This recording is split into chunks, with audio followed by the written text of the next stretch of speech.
Nós vamos ler alguns textos rapidamente, em sequência, e depois a gente vai meditar a respeito deles um pouquinho. Mateus 28:16, chamado, esse texto conhecido como a Grande Comissão. Então, o Evangelho de Mateus, capítulo 28, verso 18, eu vou ler a partir do 18. Jesus, aproximando-se, falou-lhes, dizendo: toda a autoridade me foi dada no céu e na terra. Ide, portanto, fazei discípulos de todas as nações, batizando-os em nome do Pai, e do Filho e do Espírito Santo, ensinando-os a guardar todas as coisas que vos tenho ordenado. E eis que estou convosco todos os dias, até a consumação do século. Irmãos, aqui Jesus, então, está falando com os discípulos, e ele fala aqui, a palavra que se destaca aqui é a autoridade. Jesus está dizendo aqui que ele recebeu toda a autoridade. O que ele diz, toda a autoridade me foi dada no céu e na terra. Como consequência disso, gente, isso é muito sério. Toda a autoridade me foi dada. Essa é a afirmação primeira de Jesus.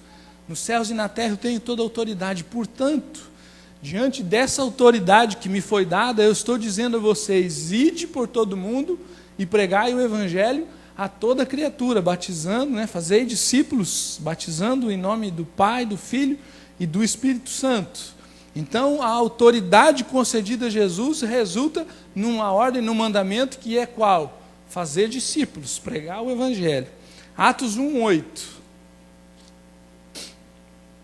Mas recebereis poder ao descer sobre vós o Espírito Santo, e sereis minhas testemunhas, tanto em Jerusalém, como em toda a Judéia e Samaria, e até aos confins da terra. Então aqui Jesus, num momento muito parecido do que o que nós lemos lá em Mateus 28, porque os dois aconteceram após a ressurreição de Jesus, e os dois aconteceram muito próximos da ascensão de Jesus. Esse aqui foi exatamente no momento da ascensão de Jesus. Jesus falou isso, foram as últimas palavras de Jesus. Ele fala isso, e o verso 9 vai dizer: ditas estas palavras, foi Jesus elevado às alturas à vista deles. As últimas palavras de Jesus foram o seguinte: vocês receberão poder. Vocês receberão poder ao descer sobre vós o Espírito Santo. E então o que acontecerá com esse poder que nós receberemos? O que nós vamos fazer com ele quando o poder vier sobre nós, o poder do Espírito Santo vier sobre nós? O que acontecerá conosco? Seremos testemunhas. Então, primeiro Jesus fala de uma grande autoridade, autoridade máxima, toda a autoridade que está sobre ele, e diante dessa autoridade ele nos dá uma direção, uma ordem dizendo, ide, portanto, e fazei discípulos. Agora ele está dizendo que não só a autoridade, mas que vamos receber o Espírito Santo, o poder do Espírito Santo, e com o poder do Espírito Santo, a consequência desse poder é o quê? Seremos testemunhas desse Evangelho, seremos testemunhas das palavras de Cristo, daquilo que ele fez, da sua obra. Agora vamos para Romanos, capítulo 10. Romanos, capítulo 10, 13. Agora Paulo, quem está dizendo. Romanos 10, 13 diz assim: porque todo aquele que invocar o nome do Senhor será salvo. Como, porém, invocarão aquele em quem não creram? E como crerão naquele de quem nada ouviram? E como ouvirão se não há quem pregue?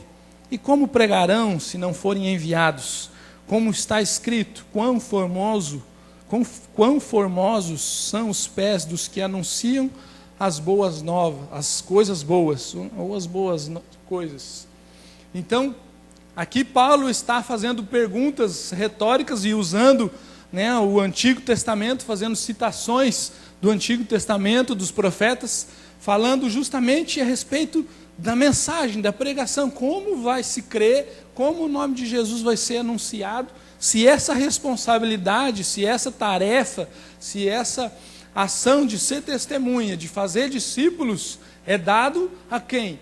Aos discípulos, aqueles que receberam o Espírito Santo, que receberam a ordem, que dizem que que Jesus é o nosso Senhor, ou seja, nós estamos dizendo, tu, Senhor Jesus, é o nosso Senhor, é a autoridade máxima, Ele é meu Senhor e Salvador, Ele não é só meu Salvador, é o meu Senhor, né? E Ele nos dá e nos sela com o Espírito Santo, e Paulo aqui está dizendo, e quem é que vai pregar, e quem é que vai enviar?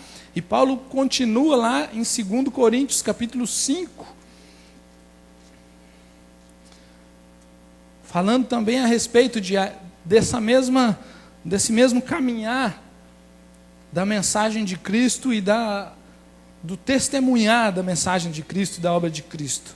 2 Coríntios, eu estou aqui na primeira carta de Coríntios, então a segunda carta de Paulo aos Coríntios, a igreja de Corinto, capítulo 5, verso 14.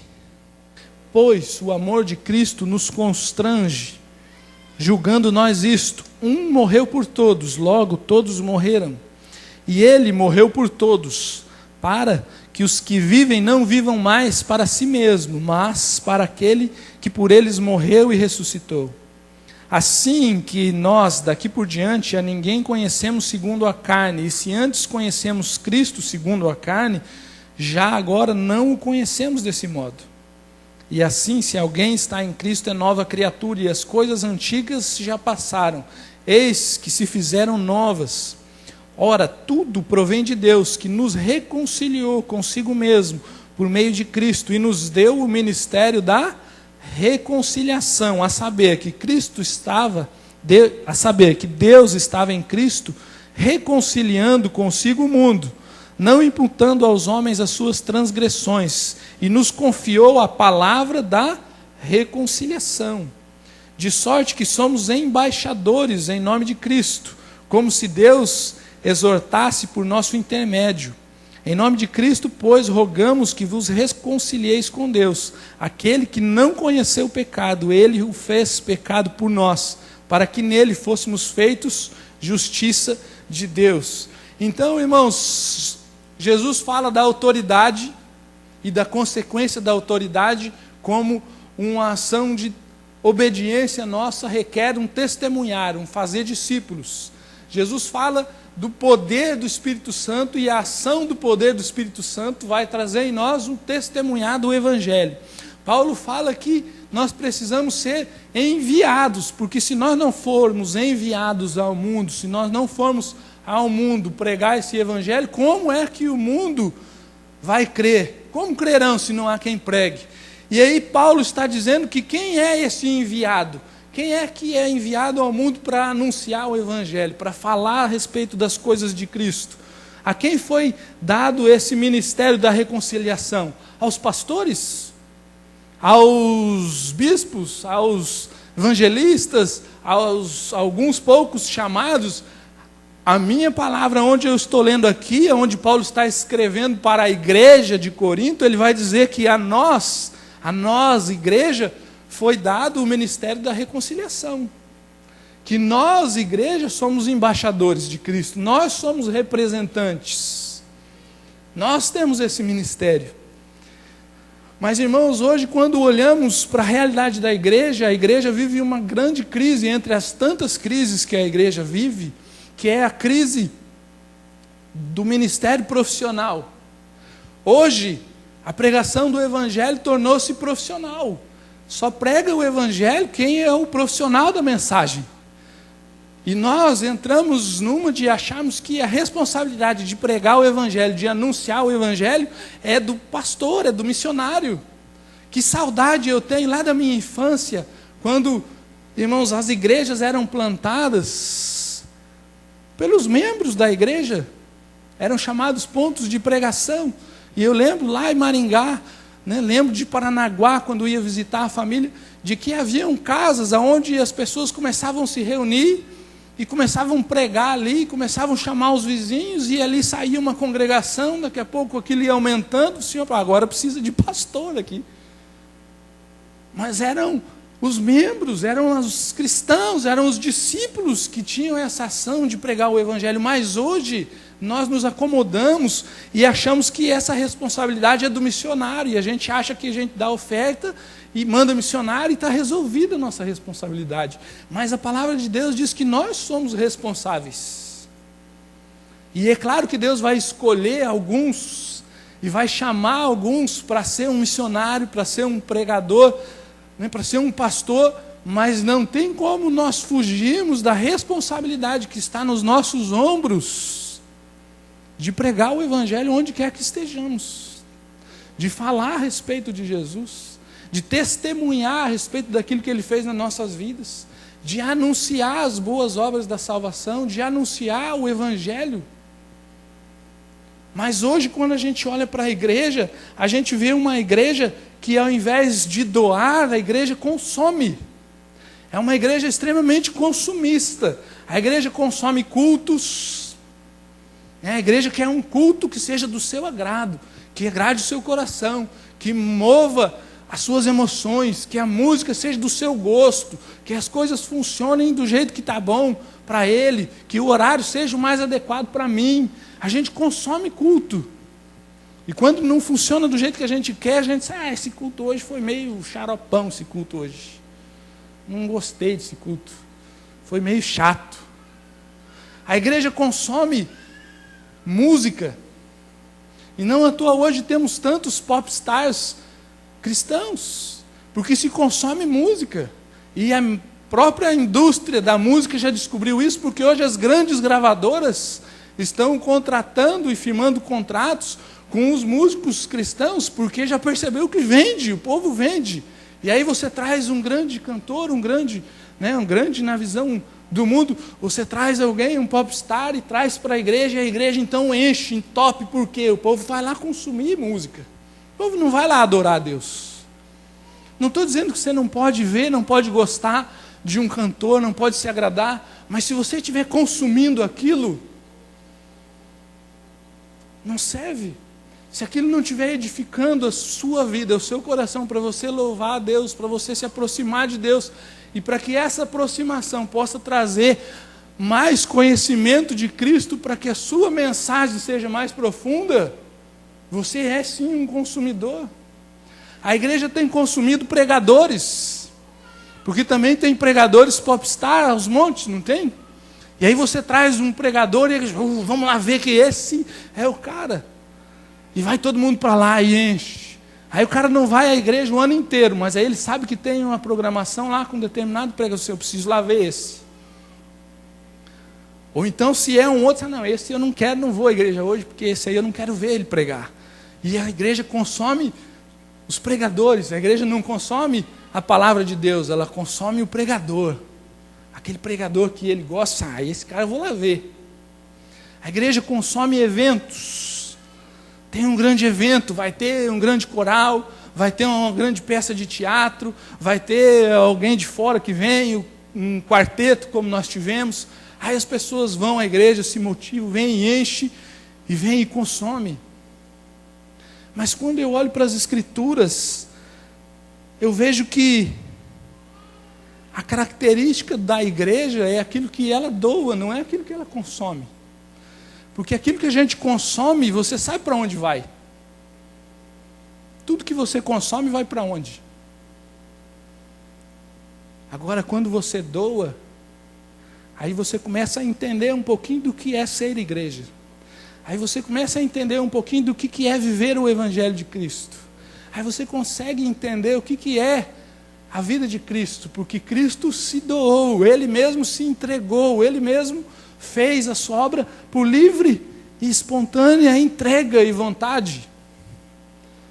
Mas nós estamos consumindo, e eu lembro, eu estou com essa mensagem no coração já há algum tempo, e semana passada, se você estava aqui, lembra-se, o pastor Silas falou a respeito do Filipe, o evangelista, né? E aquilo foi um confirmar de Deus no meu coração para a mensagem desta noite, porque quem era Filipe, irmãos? E às vezes a gente acha que, não, eu preciso receber um chamado de Deus, um anjo precisa aparecer, e precisa acontecer alguma coisa tremenda para que eu possa ser um pregador.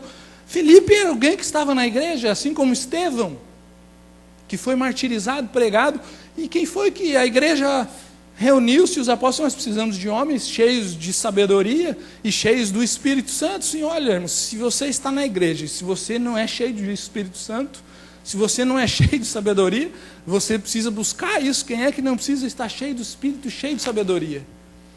E aí olharam, esses homens aqui, eles são cheios do Espírito e cheios de sabedoria. E qual foi a missão que foi dada a eles?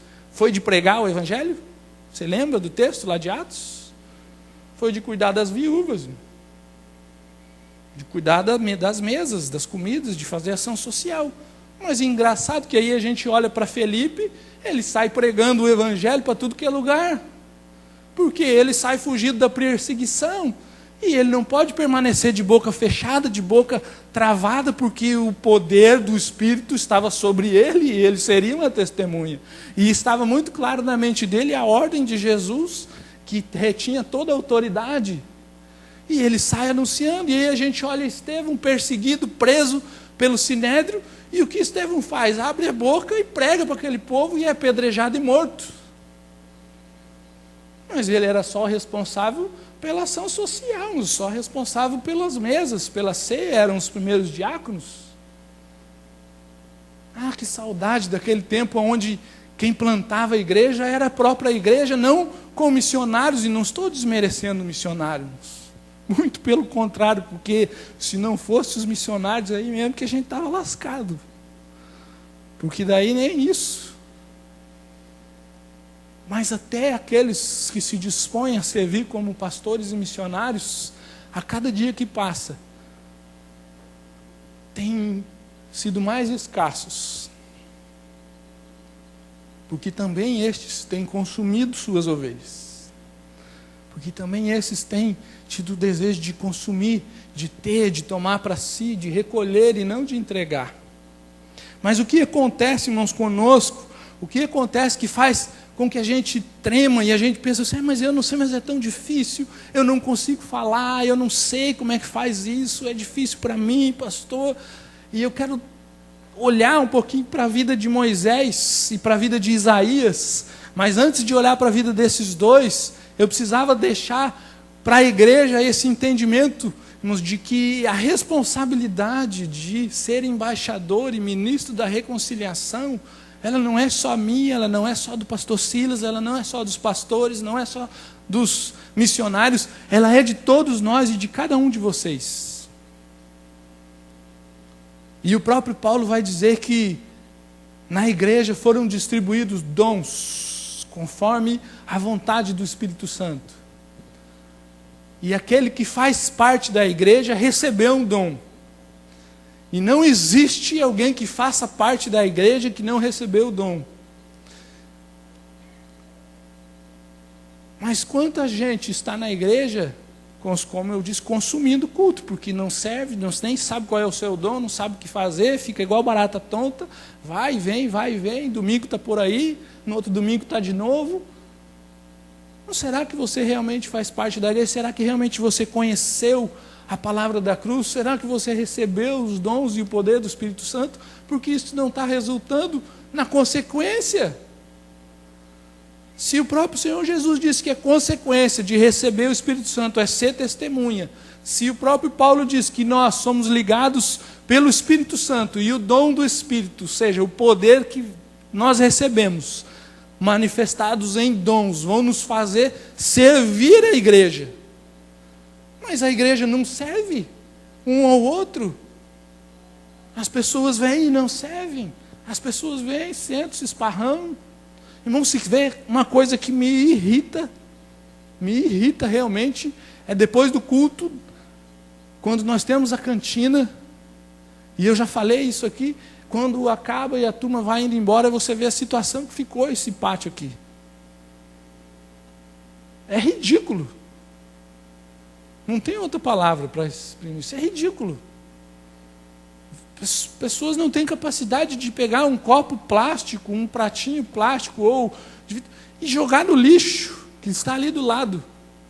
Não tem capacidade de pegar e colocar de volta lá na bancada da cozinha, né, que existia ali, para que seja lavado.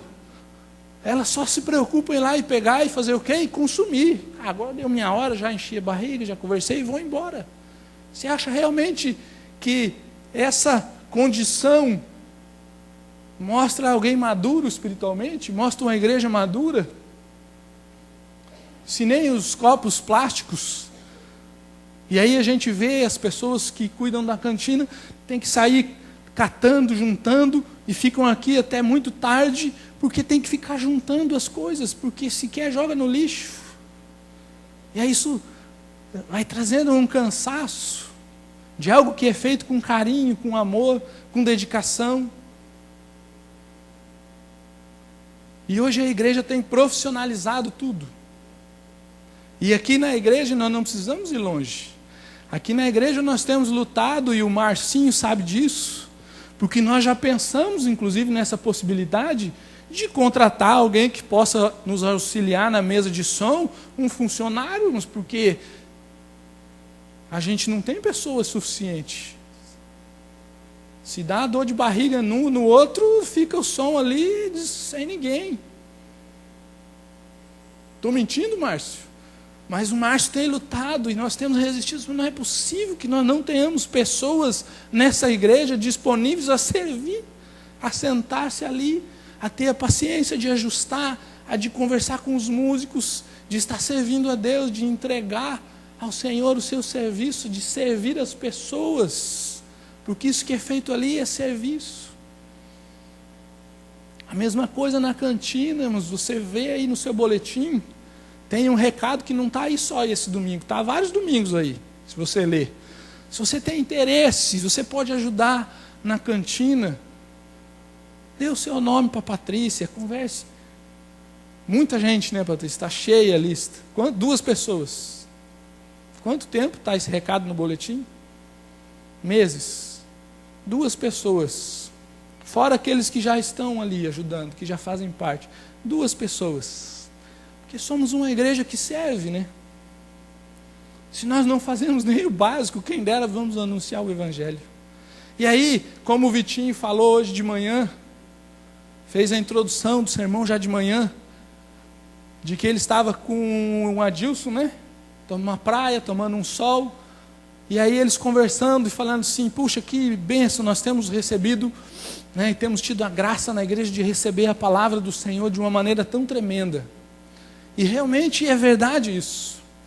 Mas o Vitinho comentou assim, mas eu sinto falta da comunhão do fazer. Eu disse, porque não sabe o que significa nós recebemos, estamos, e muitas vezes nos orgulhamos, não estou dizendo que foi dessa forma que o Vitinho falou, até porque não ouvi só dele isso, e é comum ouvirmos, nossa igreja tem recebido, e a palavra que é pregada nesta igreja é verdadeira, e ela é realmente, e tem ouvido isso, mas isso não pode tornar-se motivo de orgulho para nós, de acharmos que somos especiais, porque a palavra aqui, daqui a pouco a gente está em cima do salto e achando que a palavra que é pregada aqui é por causa da gente. Nós somos muito bons, talvez de repente nós somos os piores. Por isso mesmo Deus falou, eu preciso mandar lá uma mensagem de poder para ver se mexe com aquela igreja. Porque eles não se mexem. E o que significa nós estarmos recebendo a palavra em abundância? Significa que o julgamento que nós vamos receber vai ser mais pesado. Porque é isso que a palavra de Deus diz, a quem muito foi dado, muito será cobrado. É a palavra de Deus que diz isso. É a palavra de Deus que diz isso.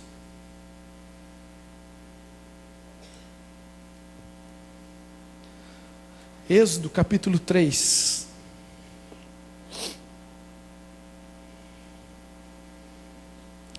Vamos olhar como é que aconteceu com Moisés. Qual foi a atitude de Moisés quando Deus chamou Moisés? E Moisés realmente recebe um chamado específico de Deus.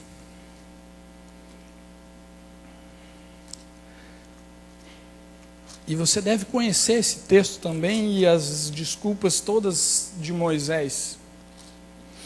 E depois vamos ver qual foi a atitude de Isaías. E eu entendo, irmãos, e nós vamos ler daqui a pouco, eu espero que você entenda assim como eu, que Isaías não foi chamado por Deus. Moisés foi, Isaías não foi. Você já vai entender o porquê. Chamado na mesma condição de Moisés, específico. Moisés estava lá Bom, vamos ler, né? Não vou explicar o texto antes de ler. Êxodo capítulo 3, verso 1 em diante. Irmãos, o texto é bem grande, então eu vou ler alguns versos, eu vou dizendo quais, para nós não lermos todos eles. Êxodo capítulo 3. Apacentava Moisés o rebanho de Jetro, seu sogro, sacerdote de Midian. E levando o rebanho para o lado ocidental do deserto, chegou ao monte de Deus, a Horebe. Apareceu-lhe o anjo do Senhor numa chama de fogo, no meio de uma sarça. Moisés olhou, e eis que a sarça ardia no fogo, e a sarça não se consumia.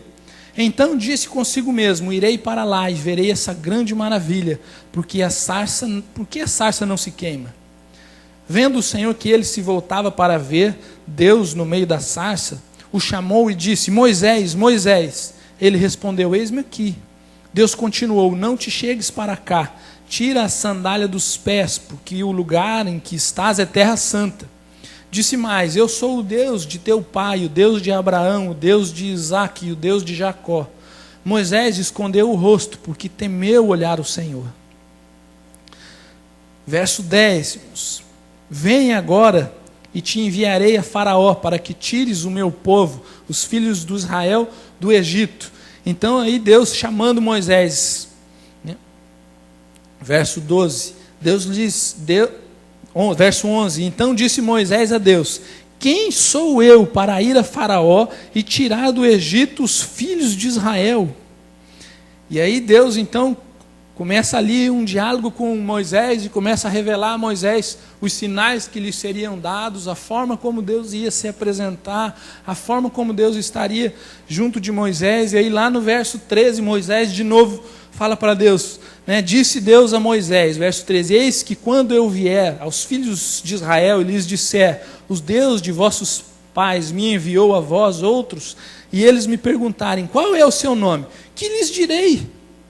Aí Deus responde: disse Deus a Moisés: eu sou o que sou. Disse mais: assim dirás aos filhos de Israel: eu sou, me enviou a vós outros. E aí Deus continua então falando com Moisés. Agora vamos lá para o capítulo 4, verso 1. Respondeu Moisés: mas eis que não crerão, nem acudirão a minha voz, pois dirão: o Senhor não te apareceu.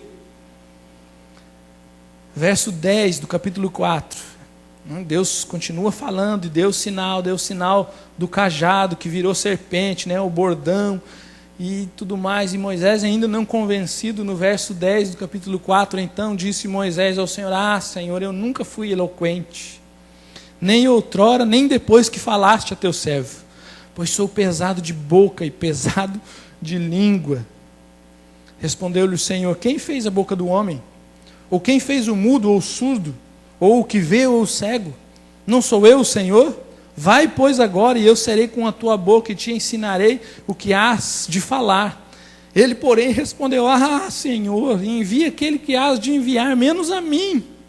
Aí a paciência de Deus, depois de tanto tempo, aqui a gente vê que Deus realmente é longânimo, né? Porque Deus ficou ali com a paciência com Moisés, e ouvia Moisés, e explicava: olha, Moisés, vai fazer assim, vai acontecer assim. Moisés: Senhor, mas eu não dá.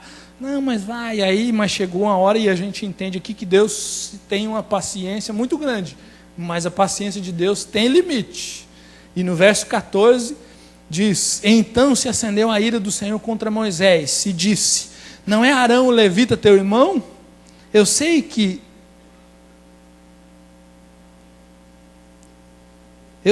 ele fala fluentemente, e eis que ele sai ao teu encontro, e vendo-te se alegrará em teu coração. Moisés irritou a Deus. Por quê? Porque Moisés, quando Deus o chama e quando Deus o comissiona para levar a mensagem ao povo e para resgatar o povo do Egito e libertar o povo do Egito, Moisés olha para o quê, irmãos? Para algo que todos nós fazemos. Todos nós olhamos quando ouvimos uma palavra como essa que estamos ouvindo hoje, a respeito da autoridade de Jesus, do poder do Espírito Santo e de sermos ministros da reconciliação. Nós olhamos para as nossas limitações, nós olhamos para as nossas fraquezas. Foi o que Moisés olhou. Moisés começou a falar e começou a olhar para as suas limitações de fala, começou a olhar assim, mas esse povo vai me rejeitar, eu vou lá. E Moisés então sentiu o medo da rejeição, coisa que quase nenhum de nós tem, medo de ser rejeitado, do povo olhar assim, esse é um maluco, não está falando a respeito de Deus nada. E Moisés então olha para todas as suas fraquezas, a sua condição e fala, não tem jeito. Mas aí Deus revela todo o seu poder, tudo aquilo que acompanharia Moisés, todos os sinais que acompanhariam Moisés. Deus fala, eu vou estar contigo, vai. E Moisés continua, Senhor, mas não dá. E ele vai na marra, porque Deus se irou e falou assim, vai, eu não quero mais falar contigo. E eu vejo aqui que Moisés não teve opção. Senhor, eu vou, Deus me... Então eu vou. E Deus faz a mesma coisa, irmãos. Nós começamos a olhar para as nossas limitações e Deus fala, meu filho, eu já te dei o poder do Espírito Santo. Eu dei ou não dei? Você tem ou você não tem esse poder na sua vida? Eu já derramei dons sobre vocês. Eu já distribuí, conforme a minha multiforme graça foi distribuído. Por que você continua a olhar para a limitação?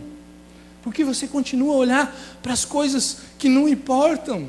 Porque não vão ser as suas condições de qualidades, de conhecimento que vão fazer diferença no reino de Deus, como não foram as de Moisés. Foram as ações do poder de Deus. E aí lá no capítulo 4 ainda de Êxodo, verso 24, tem uma passagem bastante interessante aqui. Moisés sai da sarça e aqui ele está voltando para o Egito já. E aí acontece algo quando ele se aloja, numa estalagem. Então, Êxodo capítulo 4, 24. Estando Moisés no caminho, numa estalagem, encontrou o Senhor e o quis matar. Então Zípora tomou uma pedra aguda, cortou o prepúcio de seu filho, lançou-o aos pés de Moisés e lhe disse, sem dúvida, tu és para mim esposo sanguinário. Assim o Senhor o deixou. Ela disse, esposo sanguinário por causa da circuncisão. Irmãos, aqui muito provavelmente, a tradução traz realmente da forma como está lá no original hebraico, mas pelo contexto aqui, e nós vamos ver que no verso ali 21, 22 e 23, que é o verso logo anterior ao que nós começamos a ler, Deus está falando a respeito do primogênito. Do primogênito, de como Deus iria fazer a respeito do primogênito do faraó. Deus já estava revelando a última praga a respeito da morte do primogênito. Então vem aqui no verso 24, e o texto diz que Deus quis matar a Moisés, mas pela reação de Zípora, a esposa de Moisés, cortando o prepúcio, a pele do prepúcio do seu filho, circuncidando o filho de Moisés, Deus aqui estava querendo matar, no sentido do texto, o filho de Moisés. Por quê, irmãos? Porque Moisés, como eu disse, ele olhou para as suas limitações, mas para a aliança que ele deveria ter com Deus, a aliança que significava na circuncisão, o limpar da carne, o cortar a carne, o santificar-se, Moisés não se preocupou com isso aí. Interessante que a sua esposa, que não era israelita, sabia da aliança que Deus tinha estabelecido com Abraão. Mas Moisés, judeu, teve filho e não circuncidou. Porque a ação do mundo e do pecado não estava incomodando Moisés. O que estava incomodando Moisés eram as suas limitações, as suas fraquezas. Aí agora quero olhar para a vida de Isaías, para nós vermos a diferença. E Moisés, obviamente, foi tratado por Deus nessa ocasião. E foi tratado por Deus durante todo o período em que liderou o povo e viu os sinais de Deus. E Moisés foi um grande homem de Deus. E a lei santa de Deus foi revelada através de Moisés, porque Moisés aprendeu do Senhor. Mas olha que interessante acontece com Isaías, capítulo 6.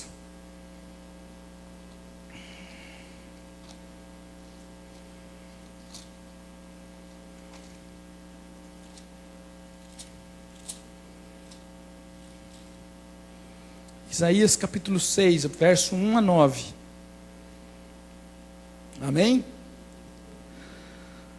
No ano da morte do rei Uzias, eu vi o Senhor assentado sobre um alto e sublime trono, e as asas de suas vestes enchiam o templo.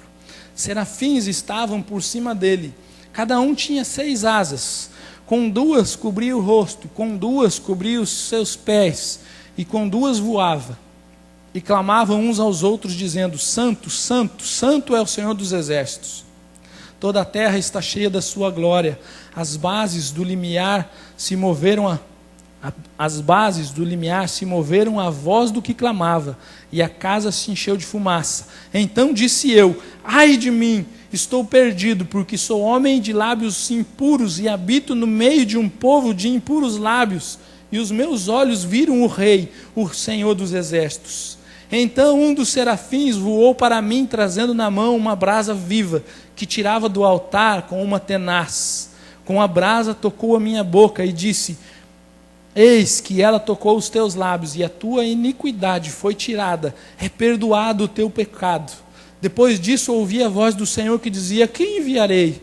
E quem há de ir por nós? Disse eu: eis-me aqui, envia-me a mim.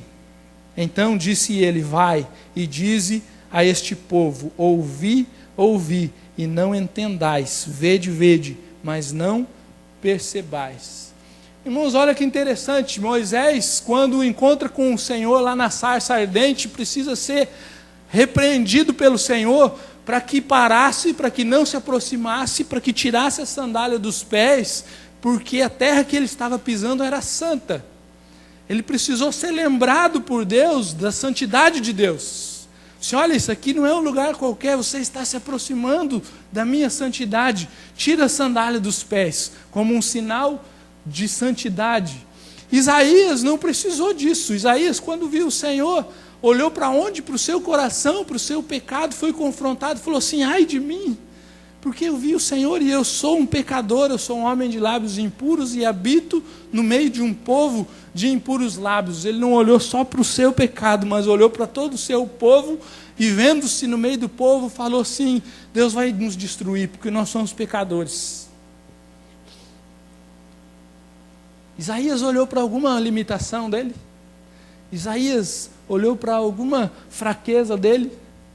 Isaías olhou para o coração de Deus e para a santidade de Deus, e a santidade de Deus revelou o pecado e a fraqueza, e a única fraqueza que pode nos limitar a pregar o Evangelho do Senhor Jesus, que é o pecado.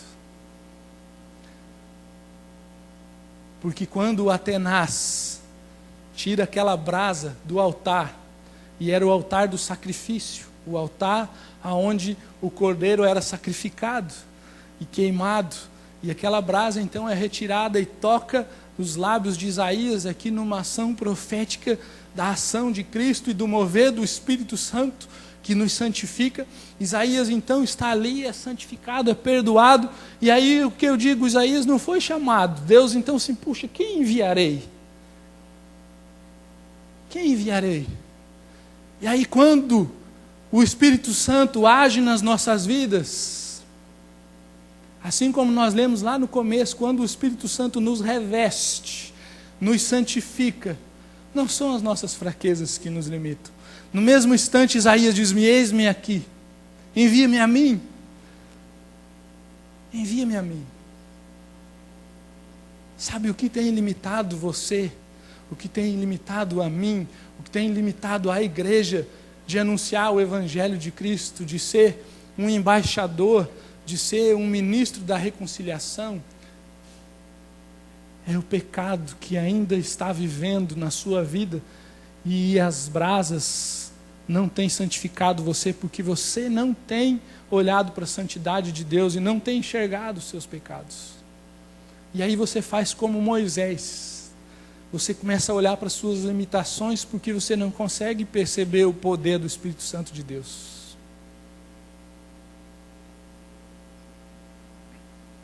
Será que realmente você crê no poder do Espírito Santo? Será que realmente você crê que as obras que nós fazemos são obras do Espírito Santo através de nós? Será que você crê que você é somente um instrumento e que é o Espírito Santo quem usa?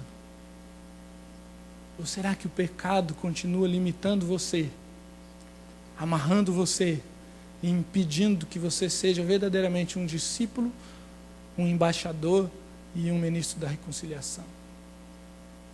Irmãos, eu me lembro da primeira vez que eu fui pregar, há uns 15 anos atrás, quando um pastor de uma congregação que começava lá na região metropolitana de Curitiba, eu não era nem seminarista, eu trabalhava com os surdos, e ele então queria que nós fôssemos lá com um grupo de surdos, né, fazer um trabalho evangelístico, e que depois desse trabalho eu trouxesse uma mensagem, o ministério trouxesse uma mensagem. Na verdade, o pastor dos surdos, que era o pastor Marco, é quem iria levar a mensagem, mas ele não podia naquela data, e aí falou assim, não, então Fábio, tu vai, assim, eu não, assim, não tem que ser você, e fugir de todas as maneiras, mas não teve jeito, e eu fui.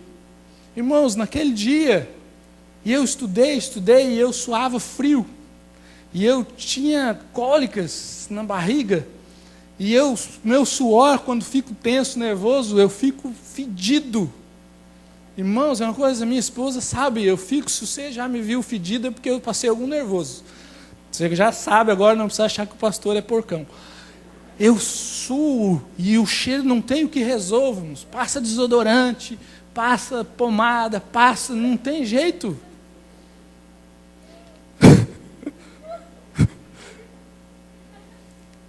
E eu fui, e preguei aquela mensagem, e depois que preguei aquela mensagem, veio sobre o meu coração uma alegria tão grande. Eu falei, Senhor, que coisa gostosa, mas foi tão difícil antes, foi uma tensão tão grande, foi uma agonia tão grande, mas irmão, sabe o que mudou de lá até agora?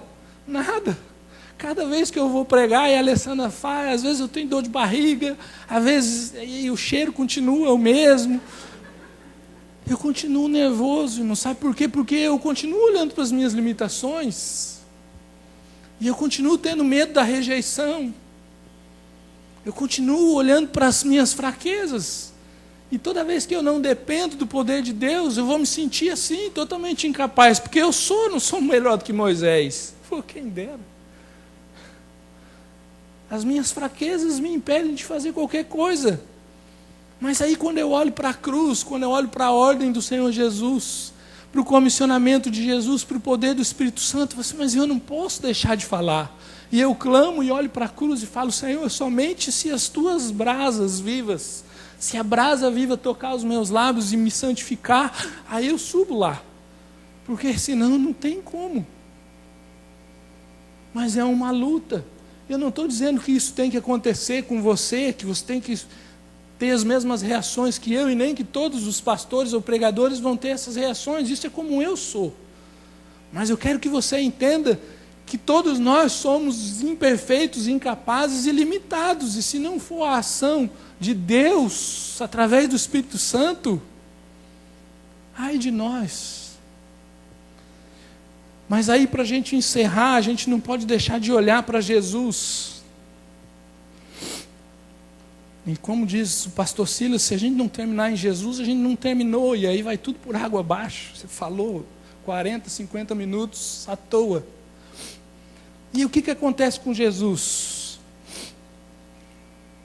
2 Coríntios capítulo 5, o mesmo texto que nós começamos, nós vamos voltar para ele. Hoje nós fazer uma volta. 2 Coríntios capítulo 5.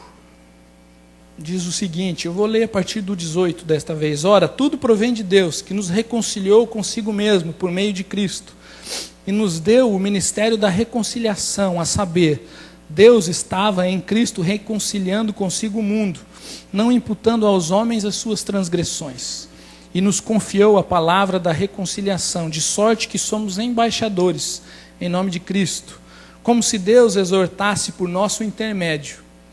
Em nome de Cristo, pois, rogamos que vos reconcilieis com Deus. Aquele que não conheceu o pecado, Ele o fez pecado por nós, para que neles fôssemos feitos justiça de Deus. Irmãos, Só para a gente, vamos ler Filipenses antes de mais nada também, para a gente fechar isso. Fica com esse último verso na mão, aquele que não conheceu pecado. E vai lá para Filipenses, capítulo 2, verso 5. Um texto muito conhecido também. Filipenses 2, verso 5. Tende em vós o mesmo sentimento que houve também em Cristo Jesus. Pois ele, subsistindo em forma de Deus, não julgou como usurpação o ser igual a Deus. Antes, a si mesmo se esvaziou, assumindo a forma de servo, tornando-se em semelhança de homens, reconhecido em figura humana, a si mesmo se humilhou, tornando-se obediente até a morte, e morte de cruz. Irmãos, qual foi a ação de Jesus? Jesus era o único que tinha todas as qualidades. Jesus, como Deus, nos céus, ao lado do Pai, tinha todas as qualidades, não tinha nenhuma fraqueza, não tinha nenhum problema, não tinha nenhum sentimento de rejeição, não tinha medo, não tinha dificuldade com as palavras, não tinha absolutamente nada. Ele tinha tudo perfeito e todas as condições para ser o maior pregador que possa existir, como de fato foi. Mas aí o que ele faz? Ele se esvazia de tudo isso. Ele larga isso tudo e se esvazia de todas as suas condições, de todas as suas qualidades, e deixa isso aos pés do Pai, e então ele desce como servo. Mas qual é a única coisa que ele não abre mão? Da sua santidade. Porque ele foi sem pecado. Foi a única coisa que ele não abriu mão. Ele veio, mas ele disse, mas o pecado esse não vai tocar na minha vida. E há textos que vão nos mostrar isso, dizendo que ele não conheceu o pecado. Em todas as coisas foi tentado, diz lá em Hebreus, porém, sem pecado. Ele pode compadecer-se de nós e das nossas fraquezas, como sumo sacerdote, porque conhece as nossas fraquezas, porque ele experimentou as nossas fraquezas, porque as suas qualidades, a sua perfeição como Deus ficou no céu, e ele veio, não o imperfeito, pois foi o homem perfeito, mas nas qualidades de Deus ficaram, mas permaneceu santo. E aí quando ele buscou do Espírito Santo de Deus, o que aconteceu? Deus o exaltou sobre forma e lhe deu um nome que é sobre todo nome, e pregou como jamais foi visto, e anunciou as boas novas do seu Evangelho. As boas novas já é o Evangelho, anunciou as suas boas novas, as novas da sua obra. Essa é a ação de Cristo. E a ação de Cristo também nós vamos ver nas Escrituras que foi voluntária. Não foi uma ordem de Deus a Jesus, se você vai lá, porque eu vou te sacrificar na cruz para salvar esse povo. E Jesus falou, tá bom, e fez o bico e foi. Vai dizer que ele mesmo se esvaziou, foi ele quem tomou essa ação, ele mesmo veio, porque conhecia o coração do Pai, e ele nos amou, e nós já lemos que o amor de Cristo nos constrange. Será que você tem retido e você tem confiado nas suas qualidades? O que tem impedido você de verdadeiramente ser um discípulo, de verdadeiramente ser uma luz nessa terra, de verdadeiramente ser um ministro de Deus, de ser aquele que reconcilia, de ser aquele que é um embaixador? Quem sabe nessa noite você não tem olhado para as suas fraquezas, para as suas limitações, para as suas deficiências, e tem deixado de clamar que Deus não te encha de qualidades, mas que Ele te santifique, porque as qualidades vão continuar vindo do Espírito Santo de Deus. Mas eu creio também que nessa noite Ele está dando a oportunidade a todos nós de olharmos para os céus e olharmos para Cristo e clamarmos no Espírito Santo dEle, que Ele possa transformar as nossas vidas, que Ele possa encher os nossos corações com a sua santidade. E que Ele possa nos fazer realmente uma igreja não que consome, mas que serve. Não uma igreja que se enche de coisas, mas uma igreja que se enche do poder do Espírito, que nada consegue contê-la. Porque uma igreja cheia do Espírito Santo, ela como que explode aonde que ela quer que ela esteja, e ela sai anunciando e glorificando o nome de Deus e o nome do Senhor Jesus.